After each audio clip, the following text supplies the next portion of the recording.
अभी तक हेलो दोस्तों, आप सभी कैसे हैं। तो आप देख रहे हैं लाइव ग्रो एकेडमी। मैं चंदन आप सभी का स्वागत करता हूं और इस क्लास में आप देखेंगे क्लास 10 के लिए भूगोल में पढ़ाऊंगा और वह अध्याय 6 हैं। चैप्टर नाम है राष्ट्रीय अर्थव्यवस्था की जीवन रेखाएं। तो आप लोग जैसा जानते हैं कि यहाँ पर शॉर्ट्स नोट बनाया जाता है और बहुत ही महत्वपूर्ण क्वेश्चन यहाँ पर आपको बताया जाता है। नेक्स्ट है, देखिए तो स्टार्ट करते हैं आज का वीडियो।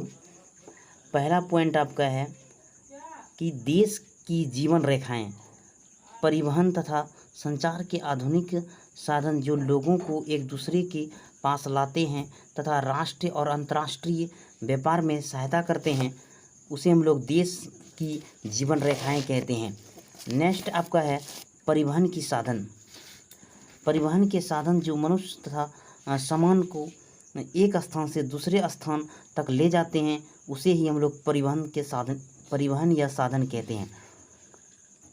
तो इसका एग्जाम्पल आप देख सकते हैं, रेल, वायुयान तथा जल परिवहन। नेक्स्ट है संचार के साधन। वे साधन जो सूचना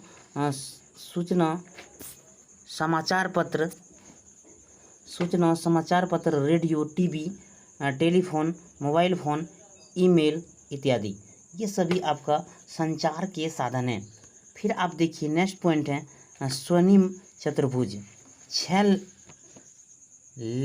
लेन वाली सड़कें जो दिल्ली, मुंबई, चेन्नई और कोलकाता को जोड़ती है, तो ऐसे इसको हम लोग स्वर्णिम चतुर्भुज के नाम से जानते हैं।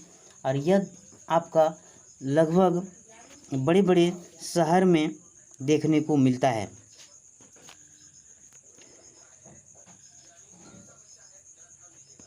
फिर 5 नंबर आपका है राष्ट्रीय राजमार्ग। 4 से 6 लेन की सड़कें देश के दूर स्थित भागों को जोड़ती है। इसका रखरखाव केंद्रीय लोक निर्माण विभाग द्वारा किया जाता है। इसे राष्ट्रीय राजमार्ग कहते हैं।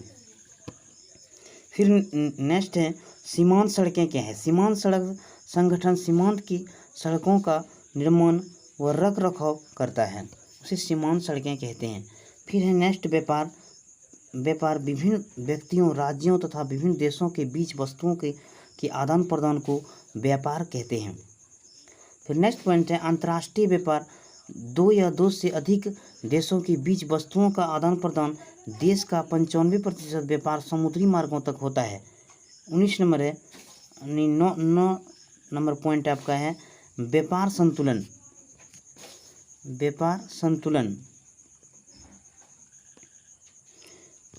व्यापार संतुलन यदि किसी देश का आयात मूल्य उसके निर्यात मूल्य के बराबर हो तो व्यापार संतुलन कहलाता है। नेक्स्ट है रेल परिवहन यातायात का मुख्य साधन। भारतीय रेल परिवहन को 16 प्रखंडों में बांटा गया है, तो रेल परिवहन कहलाता है। फिर आप देखिए गेज तथा पथ। रेल की 2 पटरियों के बीच की दूरी को गेज या पथ कहते हैं। नेक्स्ट है पतन या बंदरगाह। समुद्र तट पर वह स्थान जहां जहाज पर वस्तुओं को लादने तथा उतारने का काम किया जाता है, उसे पतन या बंदरगाह कहते हैं। नेक्स्ट है ज्वारीय पतन। एक बंदरगाह जो ज्वार के समय कार्यरत होता है, जैसे गुजरात के कांडला, ज्वारीय पतन कहलाता है। नेक्स्ट 14 नंबर है पर्यटन के नए रूप। विरासत पर्यटन, सांस्कृतिक पर्यटन, चिकित्सा पर्यटन, पहाड़ी पर्यटन और रोमांचकारी पर्यटन, व्यापारिक पर्यटन आदि। प्रत्येक वर्ष भारत में 26 लाख से अधिक विदेशी पर्यटक आते हैं। चलिए यहाँ से आपका फिर क्वेश्चन हो जाएगा फ्रेंड्स, और देखें कि आप 14 पॉइंट में बताया और सभी पॉइंट आपका बहुत ही इम्पोर्टेंट था। VVI क्वेश्चन इसको आप मान लें और यहीं से क्वेश्चन आपका आना है। तो आज का क्लास में आप देखिए अध्याय 6 और अगली क्लास में आपको अध्याय 7 में पढ़ाऊँगा। तब तक के लिए आप देखते रहें लाइव ग्रो एकेडमी। धन्यवाद।